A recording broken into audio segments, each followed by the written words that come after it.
Por que os demônios pediram a Jesus para entrarem nos porcos? Jesus expulsa uma legião de demônios e os mandam para um rebanho de porcos. Na incrível narrativa encontrada no livro de Lucas, Jesus enfrenta uma situação assustadora nas colinas a leste do Rio Jordão, na região conhecida como Decápolis. Um homem de Gerasa, dominado por demônios, surge entre túmulos, sem roupas e possuído por uma força sobrenatural. Ao se deparar com Jesus, ele emite um grito horripilante, revelando sua aflição e pavor diante do Filho do Deus Altíssimo. O homem, há muito tempo tomado pela possessão demoníaca, demonstra um perfil clássico. Sob o domínio do demônio, ele vive como um selvagem, quebrando correntes e grilhões, vagando entre túmulos e causando terror na comunidade. Seu comportamento desumano, associado à força anormal que possui, leva à conclusão de que está possuído. Apesar das tentativas de contê-lo, o homem persiste em sua luta interna, machucando a si mesmo e vivendo nos limites da sociedade, até ser finalmente expulso da cidade. Sua morada se torna o cemitério, um lugar de isolamento e autodestruição. Essa história, descrita no livro de Lucas, capítulo 8, a partir do verso 26, revela a luta entre o homem e as forças demoníacas. Jesus, com sua autoridade divina, confronta e liberta o atormentado, demonstrando poder sobre os demônios. Uma narrativa intensa que destaca a batalha espiritual e a transformação radical proporcionada pela presença de Jesus. A Bíblia compara a influência dos demônios à condução de um cavalo por seu cavaleiro, ou um navio remado por sua tripulação. O homem possuído se aproximou de Jesus, sugerindo que Jesus não o procurou diretamente, mas o homem foi irresistivelmente atraído por ele. Este homem, incapaz de libertar-se, estava sob o controle de um espírito demoníaco, mas Jesus exercia total autoridade sobre essa entidade. O diálogo tenso entre Jesus e o espírito demoníaco revela a natureza da possessão.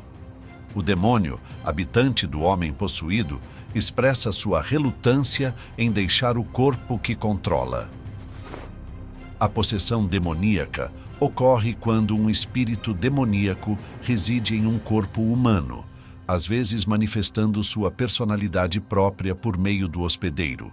Embora seja uma realidade, é vital evitar ignorar o problema ou exagerar na ênfase da atividade demoníaca. O texto alerta sobre práticas que podem abrir portas para a influência demoníaca, como superstições, jogos ocultos, espiritismo, engano da nova era e magia. O envolvimento nessas atividades podem levar à enganação e representar perigos para os crentes. Muitas vezes, as pessoas se envolvem com o ocultismo porque percebem algum tipo de eficácia. Contudo, o alerta é claro. Por trás dessas práticas está a atuação de espíritos demoníacos. Esses seres malignos buscam habitar corpos como armas em seu ataque contra Deus. Além disso, atacam seres humanos distorcendo a imagem de Deus neles. No caso dos cristãos, embora possam tentar limitar e enganar, sua capacidade foi anulada pelo trabalho redentor de Jesus na cruz, e os crentes não precisam ceder ao medo e à incredulidade. Colossenses 2, versículo 15, nos relata um momento impactante. Quando Jesus despojou os principados e potestades, as forças sobrenaturais do mal que operam contra nós, ele os expôs como cativos em seu desfile triunfal, tendo triunfado sobre eles por meio da cruz. Uma observação irônica é feita. "Eu te imploro, não me atormentes", disse os demônios, considerando que o homem estava constantemente sob o domínio e tormento deles, controlado em corpo, mente e alma. Ele temia que Jesus também o afligisse. Lucas 8, versículo 30 a 33. Em resposta, Jesus indagou sobre o nome do homem possuído, que respondeu: Legião, indicando a presença de muitos demônios nele. Esses espíritos suplicavam incessantemente para não serem enviados ao abismo. Próximo dali, uma grande manada de porcos passava pela montanha. O demônio pediu a Jesus que os deixasse entrar nos porcos, e ele concedeu permissão. Os demônios saíram do homem e entraram nos porcos, que se precipitaram ladeira abaixo e se afogaram no lago. Jesus, ao questionar o nome do demônio, não utilizou esse conhecimento para exercer autoridade sobre ele, demonstrando que sua autoridade transcendia as superstições da época. Provavelmente, ele buscou compreender a extensão do problema, pois o homem estava possuído por muitos demônios, não apenas um. O fato de os demônios preferirem habitar os porcos que foram precipitados ao lago revela a natureza destrutiva desses espíritos malignos. Embora a ideia de demônios em porcos possa soar estranha, é corroborada por eventos em Gênesis 3. Jesus permitiu essa ação como uma demonstração total de sua autoridade sobre os demônios. Esses seres, mesmo em sua malícia limitada, não podem agir sem a permissão de Deus, evidenciando a soberania divina. Neste momento, Jesus revelou sua autoridade plena sobre esses espíritos. A chegada desse momento ainda não acontecera, mas estava destinado a ocorrer no ápice da crucificação. Colossenses 2, versículo 15, relata de maneira impactante como, na cruz, Jesus despojou os demônios em sua investida contra os crentes. Ele não apenas derrotou essas forças sobrenaturais, mas também fez um espetáculo público de sua derrota, triunfando sobre elas na obra redentora da cruz. O episódio dos demônios agindo sobre o rebanho de porcos revelou a natureza destrutiva desses espíritos e sua intenção de aniquilar o ser humano, assim como fizeram com os porcos. Alguns podem achar injusto para os donos dos porcos, mas essa perda material serviu como lição sobre o valor incomparável da vida humana aos olhos de Jesus. Spurgeon ofereceu insights sábios sobre como o demônio afetou os porcos, destacando como eles preferiram a morte a permanecerem sob o domínio maligno.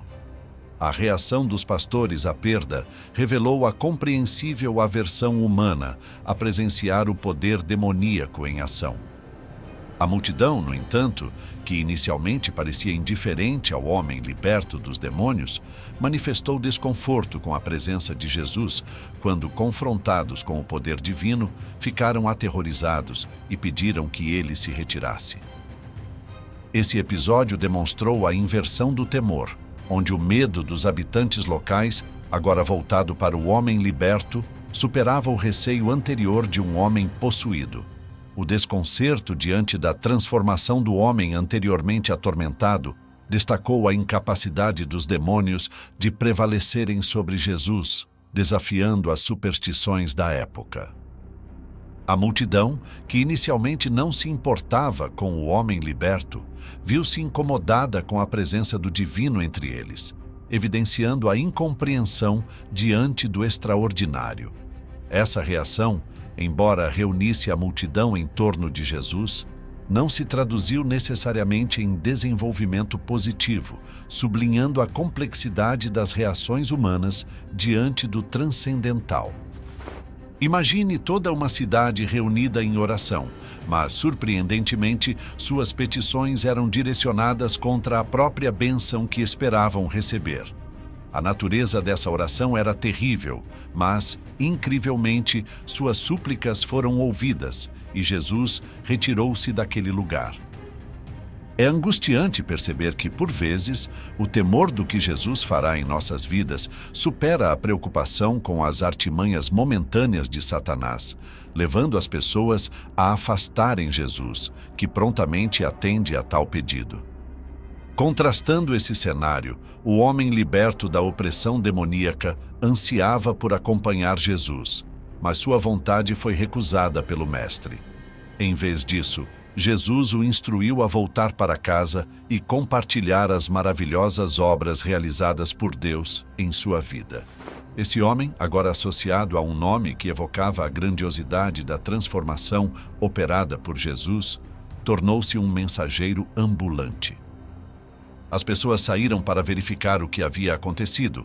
Encontraram Jesus e o homem libertado, sentado em pleno juízo mental. A cena gerou espanto. O desejo do homem por Jesus ilustra a mudança profunda em seu coração. Inicialmente focado no que Jesus poderia fazer por ele após o encontro com Deus, ele ansiava pela própria presença de Jesus.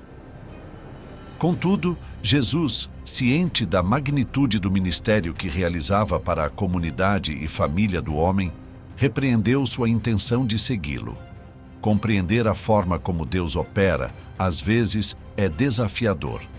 Jesus, atendendo ao triste pedido dos residentes para que ele partisse, deixou aquela região. O homem, agora livre dos demônios, expressou um pedido sincero para estar com Jesus, mas este lhe respondeu: "Essa não é a oração." Isso se justificava pelo fato de que o homem poderia ser uma luz para as pessoas daquelas cidades, de uma maneira que Jesus e seus discípulos não poderiam. Apesar de seu desejo, Jesus afastou o medo do homem, assegurando-lhe que a cura completa já havia sido realizada. Animado, o homem partiu, proclamando por toda a cidade as grandiosas realizações de Jesus. Sua história mostrou o valor de uma vida para Jesus, pois essa era a única razão pela qual Jesus veio para este lado do mar da Galileia. Sua história também mostrou que, com Jesus, ninguém está além da esperança. Pois se esse homem pode ser transformado, então qualquer um pode. Jesus disse a ele para contar sobre as grandes coisas que Deus fez.